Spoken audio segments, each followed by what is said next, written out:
February 14, 2004. 11:47 p.m. Betty Lou Armstrong swipes her employee badge at Birmingham Steel and Manufacturing. The security camera catches her, tired eyes, worn jacket, keys already in hand. She pushes through the south exit door into the cold Alabama night. Across the employee parking lot, her silver Honda Civic waits under a flickering streetlight. She never makes it home. By 6 a.m., a state trooper finds her car abandoned on Highway 72. The driver's door hangs open. The engine is still running. Her purse sits untouched on the passenger seat, wallet and cash inside. 20 feet away, her phone lies shattered on the asphalt, screen destroyed, SIM card missing. No witnesses. No screams. No struggle. Just gone. The clock starts ticking. But this isn't a 48-hour mystery. This is a 20-year nightmare. A case that would consume detectives, haunt a community, and ultimately reveal a predator who left a trail of vanished women across the American South. What happened in those 7 missing hours would remain buried for 2 decades. Before we unravel this mystery, let us know in the comments, where in the world are you watching from? And if this story grips you, hit that subscribe button. You won't want to miss how this ends. Betty Lou Armstrong wasn't just another statistic in a cold case file. She was real. She was loved. She mattered. 34 years old. A single mother to 2 daughters, Sarah 9 and Emma 12. They lived in a modest 2-bedroom rental in Gadsden, Alabama, a working-class town where everyone knew everyone, where secrets didn't stay buried long, where a woman's disappearance would crack the foundation of everyday safety. Betty Lou had worked at Birmingham Steel and Manufacturing for 8 years. Reliable. Never missed a shift. Never caused trouble. She worked the graveyard schedule, 4 p.m. to midnight, because the shift differential pay meant an extra $100 a week. Money that mattered when you're raising 2 girls alone. Her divorce from Richard Armstrong had been finalized in 2001. It wasn't bitter, just over. He'd moved to Mobile for work, 2 hours south. They co-parented from a distance. He sent checks. She raised their daughters. Her mother, Dorothy, watched the girls during Betty Lou's night shifts, a routine that had become clockwork over the years. Neighbors on Maple Street described Betty Lou as quiet but kind.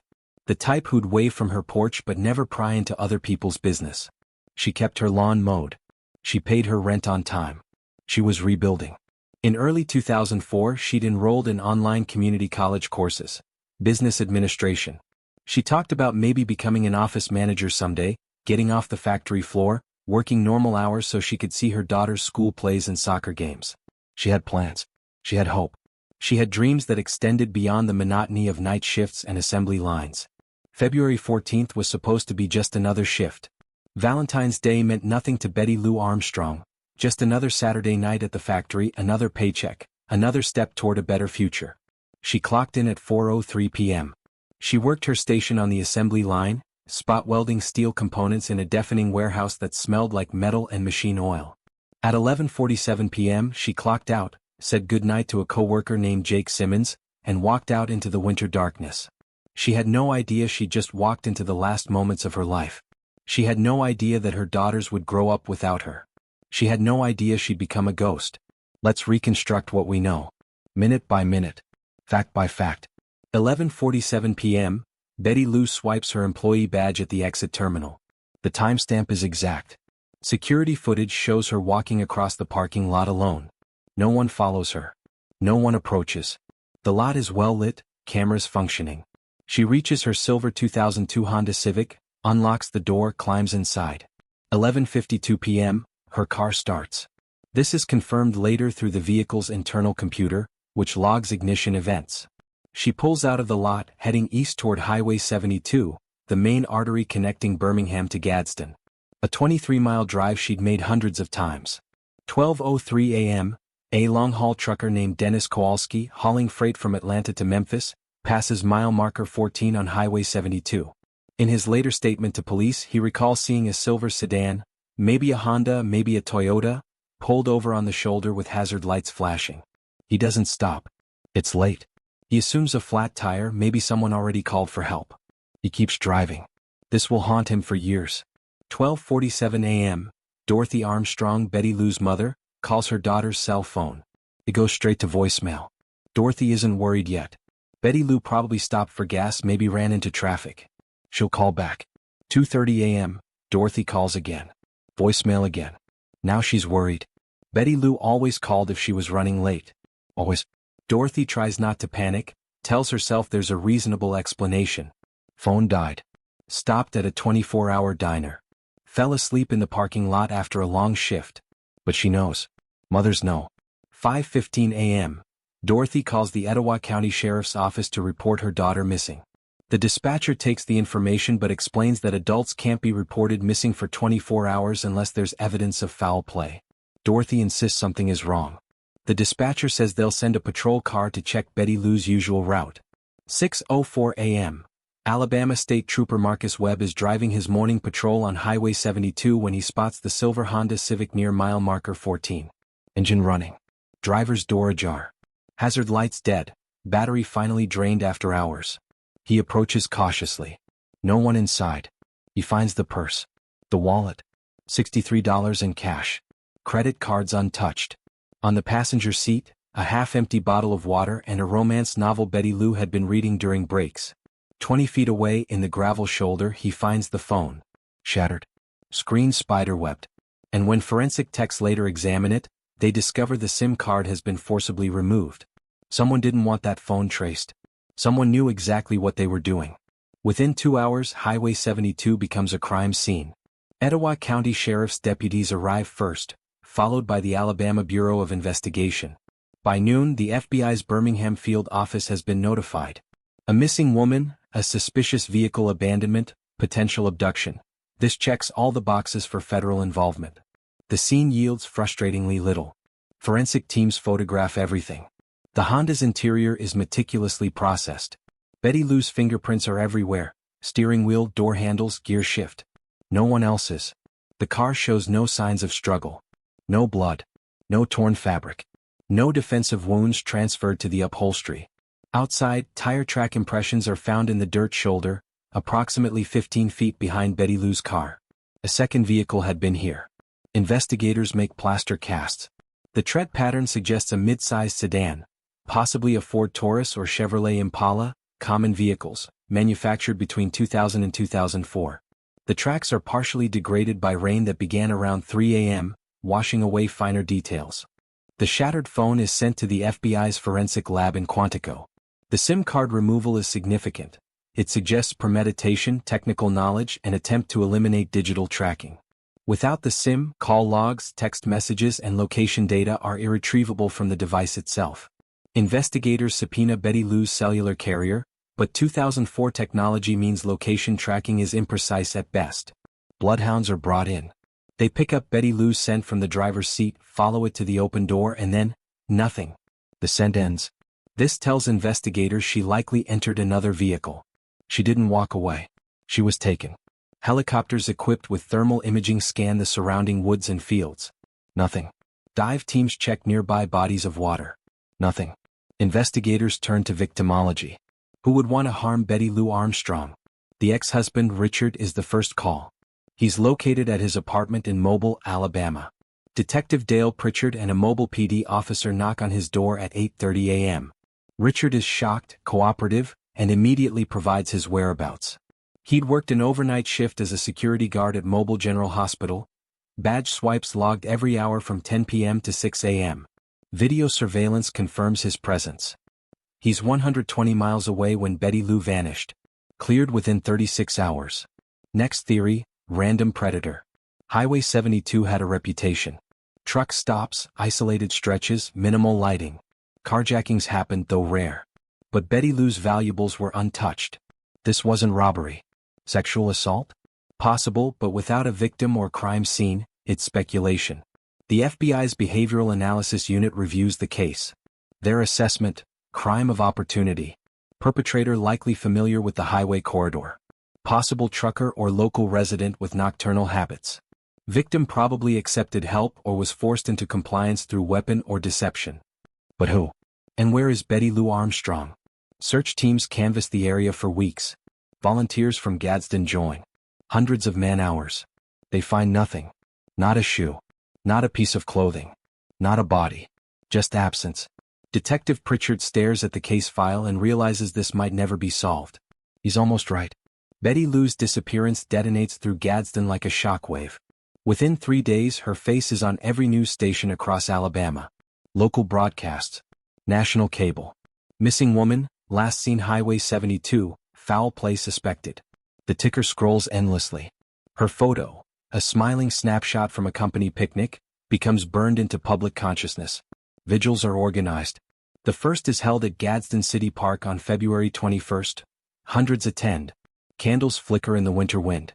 People who never knew Betty Lou personally still show up, compelled by the horror of it, the randomness, the terrible vulnerability of a woman just driving home from work. Dorothy Armstrong stands at the microphone, voice trembling. Please, if anyone knows anything, she has 2 little girls waiting for her. Please. Tears stream down her face. The crowd is silent except for muffled sobs. But hope fades fast. Fear replaces it. Women across Etowah County stop driving alone at night. Carpool networks form among factory workers. Gun sales spike. Local firearms dealers report a 40% increase in handgun purchases by women in March 2004. Pepper spray sells out at Walmart. Parents warn daughters. Husbands warn wives. The message is clear. Highway 72 isn't safe. Rumors metastasize. Was it a serial killer? A trucker targeting women? Someone local hiding in plain sight? Paranoia festers. Every stranger at the gas station becomes suspect. Every unfamiliar car parked on a residential street draws suspicion. The tip line is flooded. Over 300 calls in the first 2 weeks. Most are well-meaning but useless. Some are cruel. One anonymous caller claims Betty Lou ran away to start a new life. Investigated, debunked, the caller never identified. Another insists Richard Armstrong hired a hitman despite his airtight alibi. Investigated, no evidence. A truck driver calls from Mississippi claiming he saw a woman matching Betty Lou's description at a Love's Travel stop near Jackson. Investigators drive down, review security footage. Not her. 3 weeks after her disappearance, Birmingham Steel and Manufacturing holds a memorial service. No body. No confirmation of death. But everyone knows. The factory floor observes a moment of silence. Betty Lou's workstation, spot welding station number 12, is left empty, a ghost haunting the assembly line. The community begins to grieve a woman who is technically still missing. They mourn her before they find her. And the predator who took her? He's watching the news. He's seeing the fear. And he's already planning his escape. Detective Sergeant Dale Pritchard is a 19-year veteran of the Etowah County Sheriff's Office. He's worked robberies, assaults, domestic homicides. He's seen the worst humanity offers. But Betty Lou Armstrong's case breaks something in him. He keeps her file on his desk, a thick accordion folder stuffed with reports, photos, witness statements. Inside the front cover, he tapes a photo of Sarah and Emma, Betty Lou's daughters, taken at a school event. Their faces remind him why this matters. Why he can't let go. Pritchard drives Highway 72 at night. Alone. Repeatedly. He parks near mile marker 14 where the Honda was found, and he sits in his cruiser trying to reconstruct events. Trying to think like the predator. What did he see? What made him choose Betty Lou? Was it random or had he been watching her? He interviews truckers at rest stops, asking the same questions over and over. Were you on this route February 14, 2004? Did you see anything unusual? A silver Honda? A woman in distress? Most don't remember. It's been weeks, then months, then years. He builds a suspect list. 47 names. Men with prior convictions for assault, abduction, or sexual offenses within a 100-mile radius. Each one investigated. Alibis checked. Backgrounds scrutinized. Some cleared. Some dead-ended for lack of evidence. None charged. Pritchard's wife, Linda, later recalls those years with sadness. He'd wake up at 3 a.m. scribbling notes on a legal pad. He'd say, "She's out there somewhere, Linda. I just need one break. One witness. One piece of evidence." But it never came. The case consumes him. Coworkers notice. His captain suggests he take a break, work other cases, let it go for a while. Pritchard refuses. "I made a promise to Dorothy Armstrong. I told her I'd find out what happened to her daughter. But promises don't solve cold cases." By 2010, the leads have dried up. The tip line goes silent. The media moves on. Betty Lou Armstrong becomes another name in the national database of missing persons. One of thousands lost in the bureaucratic void. In 2015, Pritchard retires. He's 58 years old. His health is declining, stress-related hypertension, insomnia, a heart that's carried too much weight. On his last day, he hands the case file to Detective Maria Callahan, a 32-year-old investigator hungry to prove herself. "Don't let her become a forgotten file," Pritchard tells her. "She deserves better." Callahan accepts the folder. She opens it that night at her desk and sees the photos: Betty Lou smiling at a company picnic, Sarah and Emma as children, Dorothy Armstrong's grief-stricken face at the vigil. She inherits not just a case file. She inherits a ghost. And that ghost won't let her rest. The years blur together in a frustrating cycle of false hope and crushing disappointment. 2005. A body is discovered in a wooded ravine outside Chattanooga, Tennessee. Female, approximate age 30 to 40, partially decomposed. The call comes into Etowah County. Could it be Betty Lou? Dental records are compared. They don't match. The Tennessee victim remains unidentified. 2007. A convicted rapist named Leonard Mays, serving time in Mississippi State Penitentiary, sends a letter to the Alabama Bureau of Investigation. He claims he knows what happened to that Alabama woman who went missing in 2004. Investigators drive to Parchman Farm to interview him. 3 hours of interrogation later, his story falls apart. Contradictory details, impossible timeline, no verifiable information. He's fishing for a plea deal on unrelated charges. Another dead end. 2010. Advances in forensic technology allow investigators to re-examine the tire track evidence from the 2004 scene. Enhanced analysis narrows the vehicle profile. A 2001 to 2003 Chevrolet Impala, based on tread wear patterns and wheelbase measurements. The problem? Thousands of those vehicles are registered in Alabama alone. Without a specific suspect, it's a needle in a haystack. 2012. Betty Lou's case is featured on a true crime television series, one of those hour-long network specials that promise resolution but rarely deliver. Vanished Without a Trace airs on a Wednesday night in October. The episode dramatizes her disappearance, interviews Detective Pritchard, shows photos of Sarah and Emma as children. The tip line explodes. Over 400 calls in 3 days. Investigators work around the clock, following leads. A man in Florida claims he saw Betty Lou at a Publix grocery store in 2011. She's alive, living under a new identity. Investigators check surveillance, interview the caller. He's mistaken. A woman in Arkansas insists her neighbor looks exactly like Betty Lou. Detectives visit, rule it out within hours. Every leg collapses. 2015. The FBI conducts a cold case review as part of a federal initiative. A fresh team examines the file, looking for overlooked evidence or new forensic opportunities. Their conclusion: no viable leads. Recommend case remain open but inactive pending new information.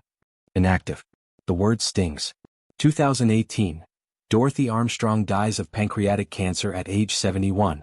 She never learns what happened to her daughter. At her funeral, Sarah and Emma stand side by side, orphaned in a way most people never experience. Their mother stolen, their grandmother consumed by grief and unanswered questions. The obituary reads, survived by granddaughters Sarah and Emma Armstrong. Preceded in death by daughter Betty Lou Armstrong. Preceded in death. But there's no grave. No body. Just legal presumption. By 2020, 16 years have passed since Betty Lou vanished. Detective Callahan still keeps the file on her desk, but resources are limited. She works homicides, assaults, drug cases, active investigations that demand attention. Betty Lou Armstrong fades into the archive of forgotten victims. The file gathers dust. And then, in March 2021, everything changes. Sarah Armstrong is 25 years old now. Emma is 28. They were 9 and 12 when their mother disappeared. They remember the last morning vividly, Betty Lou kissing them goodbye before heading to her shift, promising to make pancakes the next morning. Chocolate chip, she'd said, smiling. Your favorite. The pancakes never came. They grew up in Dorothy's house, raised on memories and unanswered questions. Every birthday, every graduation, every milestone, their mother's absence was a wound that never healed. Sarah suffers from severe anxiety. She can't drive Highway 72 without experiencing panic attacks. Her therapist calls it trauma-associated hypervigilance. The road where her mother vanished has become a psychological minefield. Emma channeled her pain differently. She became a victim advocate, working with families of missing persons through a nonprofit in Birmingham. She helps others navigate the nightmare she lived. It gives her purpose. It doesn't give her peace. You can't grieve properly when there's no body, Emma said in a 2019 podcast interview. You're stuck in this limbo. She's gone but not officially dead. Do we mourn? Do we hope? How do you move forward when there's no closure? Their father, Richard, remarried in 2008. He moved to Florida, started a new family, and drifted away from Sarah and Emma, not out of malice but because facing the past was too painful. He sends birthday cards. He calls on holidays. But the relationship is distant, strained by grief neither party knows how to process. Every February 14th, Sarah and Emma drive to Highway 72, mile marker 14.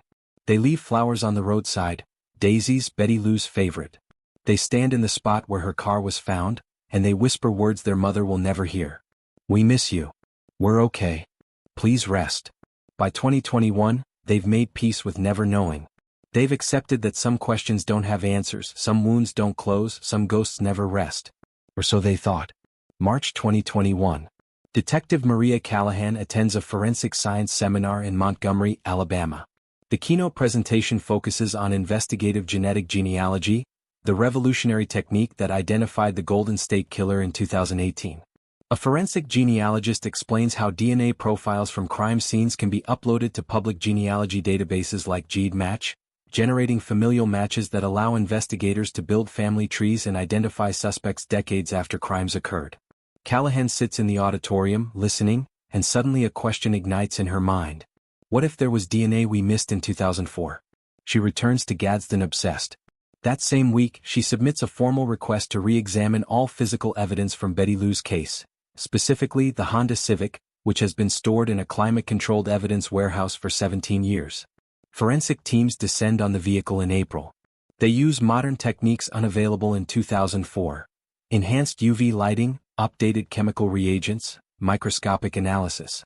They vacuum every surface, collect trace evidence, reprocess what was cataloged but never fully analyzed. And they find something. A single human hair. Brown. Approximately 3 inches long. Caught in the passenger side seat belt buckle, likely transferred during a struggle or forced entry. In 2004, this hair would have been noted but not prioritized. DNA extraction from hair without a root follicle was difficult and unreliable back then. In 2021, mitochondrial DNA sequencing has advanced significantly. The hair is sent to a private forensic lab specializing in degraded samples. Within 2 weeks, they extract a partial mitochondrial DNA profile. It's not Betty Lou's. It belongs to someone else, someone who was in that car. Callahan's heart races. The DNA profile is uploaded to CODIS, the FBI's criminal database. No hit. The perpetrator has no prior arrests requiring DNA submission. But then Callahan does something unprecedented in Etowah County. She uploads the profile to GEDmatch, a public genealogy website where people voluntarily share their DNA to find relatives. Within 3 weeks, a match appears. Not a direct match, a third cousin-level familial connection. Enough to start building a family tree. Forensic genealogists take over. They work backward, constructing branches, identifying common ancestors, narrowing possibilities. The tree points to a specific family, the Whitakers of Cullman, Alabama, approximately 40 miles from where Betty Lou vanished. Further investigation identifies 3 male relatives of the right age in 2004. 2 are deceased. 1 died in a 2009 car accident, another from a heart attack in 2016. 1 is alive. Curtis Lee Whitaker. Born 1969. 52 years old. Background check reveals. No prior criminal record. No arrests. No red flags. But there's something else. Curtis worked as a long-haul trucker from 1995 to 2006, driving routes throughout Alabama, Tennessee, Mississippi, and Georgia. His employment records, subpoenaed from a now-defunct trucking company, show he frequently traveled Highway 72. On February 14, 2004, he was listed as off-duty with no official route. But archived GPS data from his truck shows movement along Highway 72 between 11 p.m. and 2 a.m. And then, in 2006, Curtis Whitaker abruptly quit trucking, sold his vehicle, and moved 4,500 miles away to one of the most remote locations in the United States. Molokai, Hawaii. Callahan stares at his driver's license photo. Calm eyes. Unremarkable face. The kind of person you'd never suspect. The net tightens. Curtis Lee Whitaker. Let's dig into who he really is. Born November 1969 in Cullman, Alabama. Raised in a working-class family, father was a mechanic, mother a homemaker. Unremarkable childhood. Average student. No history of behavioral problems in school records. He joined the U.S. Army in 1988 at age 19. Served less than a year before receiving a general discharge. Records cite failure to adapt to military standards, a vague designation that could mean anything from insubordination to psychological issues. The details are sealed. After the Army, Whitaker drifted through odd jobs: warehouse work, construction, landscaping. In 1995, he obtained his commercial driver's license and began working for Regional Freight Solutions, a mid-sized trucking company based in Birmingham.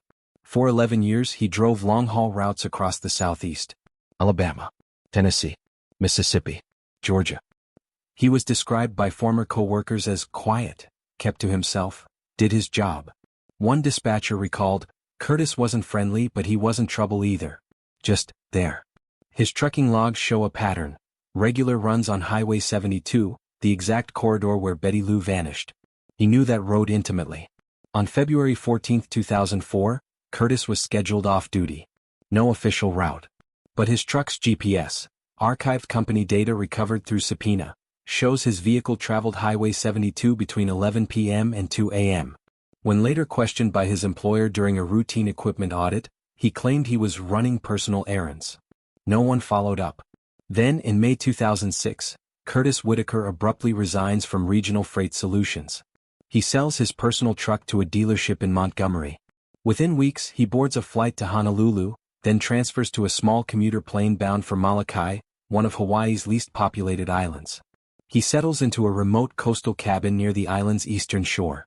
He works as a handyman, odd jobs, repairs, maintenance for vacation rentals. He lives alone. No relationships. No social media presence. Neighbors describe him as polite but cold, a loner, someone who never attends community events or makes small talk. One neighbor, Linda Kamika, recalls, "He'd wave if you waved first. But his eyes were empty. Like he was looking through you, not at you." Detective Callahan and FBI agents begin cross-referencing Curtis Whitaker's trucking history with unsolved cases. The results are chilling. Between 1998 and 2004, 7 women vanished from highways across Alabama, Tennessee, and Mississippi. All were last seen near truck stops, rest areas, or isolated road stretches. All cases went cold. No bodies recovered. No suspects identified.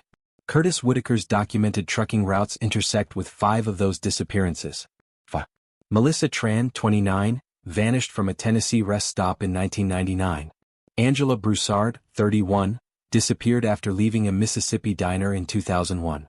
Karen Holliday, 27, last seen at an Alabama gas station in 2002. Jennifer Moss, 33, vanished from a Georgia truck stop in 2003. And Betty Lou Armstrong in 2004. The horrifying picture emerges. Betty Lou Armstrong might not have been Curtis Whitaker's first victim. She might have been his last before he fled. And for 17 years he's been hiding on a remote Hawaiian island, 4,500 miles from the crimes he committed, living quietly while families like the Armstrongs suffered. Not anymore. April 15, 2021. 5:47 a.m. Molokai, Hawaii. A multi-agency task force assembles in the pre-dawn darkness. FBI agents from Honolulu, Maui County Police Department officers, and Detective Maria Callahan, who flew 4,500 miles to be here for this moment. Curtis Whitaker's cabin sits at the end of a dirt road, isolated from neighbors, surrounded by dense tropical vegetation. The team approaches silently, weapons drawn, adrenaline surging. They knock. Curtis answers wearing boxer shorts and a faded t-shirt, squinting against the flashlight beams. Confused but calm. "Curtis Lee Whitaker?" "Yeah." "You're under arrest for the kidnapping and murder of Betty Lou Armstrong." He doesn't resist. He doesn't ask, "Who's that?" He doesn't demand to see a warrant. He just stares. They handcuff him on his own porch as the sun rises over the Pacific Ocean. He's read his Miranda rights. He says nothing. Inside the cabin, investigators find a sparse, sterile existence. Minimal furniture, no photographs, no personal mementos. A man living like a ghost, hiding from his past. Within 72 hours, Curtis Whitaker is extradited to Alabama. The interrogation takes place in Etowah County Sheriff's Office, a windowless room with cinderblock walls and fluorescent lighting. Detective Callahan sits across from him, FBI Special Agent Torres beside her. The DNA evidence is laid out. The hair from the seatbelt. The genealogical match. The trucking logs placing him on Highway 72 the night Betty Lou vanished. Curtis sits motionless, hands folded on the table. For 40 minutes he says nothing. Then quietly, almost casually, "I gave her a ride. She had car trouble." Callahan leans forward. "Where did you take her?"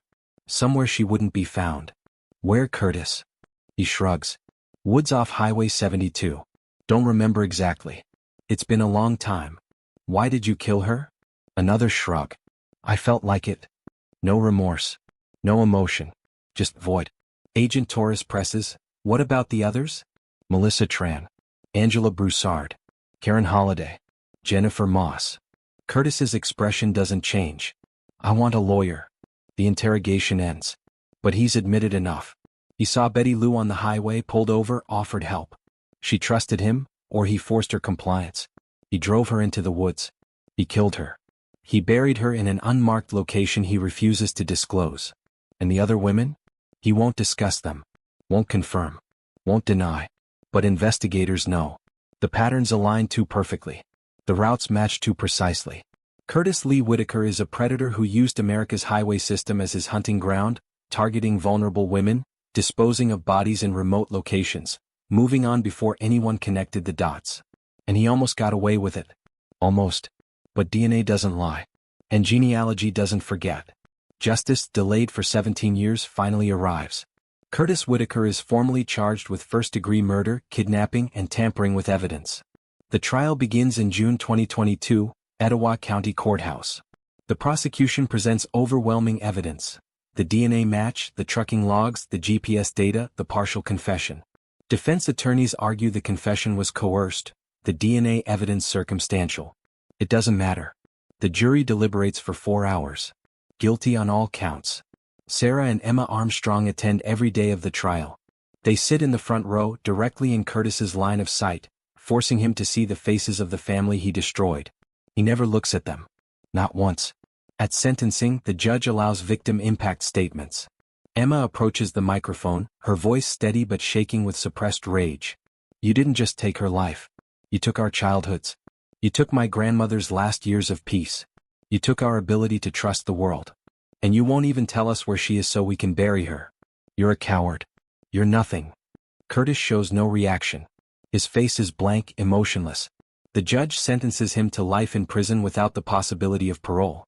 Alabama prosecutors considered pursuing the death penalty but ultimately decided against it due to the lack of a body and the passage of time. Life in prison will have to suffice. Curtis Whitaker is transferred to Holman Correctional Facility, a maximum security prison in Atmore, Alabama. He'll die behind bars. But Betty Lou's body has never been recovered. Despite extensive searches in wooded areas off Highway 72, despite ground-penetrating radar, despite cadaver dogs, she remains missing. Curtis knows where she is. He refuses to say. One final act of cruelty. The FBI reopens investigations into the 7 other disappearances linked to Whitaker's trucking routes. Detectives in Tennessee, Mississippi, and Georgia coordinate efforts. Forensic teams re-examine evidence from those cold cases, looking for DNA matches, looking for patterns. To date, no additional charges have been filed. But families of those other missing women finally have a name, a face, a suspect. It's not closure, but it's something.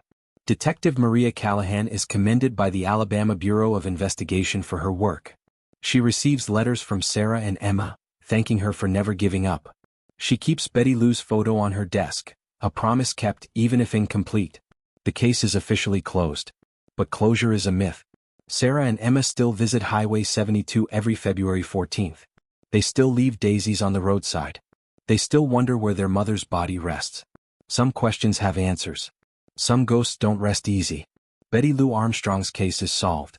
Curtis Whitaker is in prison. But what does solved really mean? Her daughters still don't know where their mother is buried. They can't visit a grave. They can't place flowers on a headstone. They're left with a legal resolution but no physical closure. Curtis Whitaker remains silent in his cell, taking his secrets with him.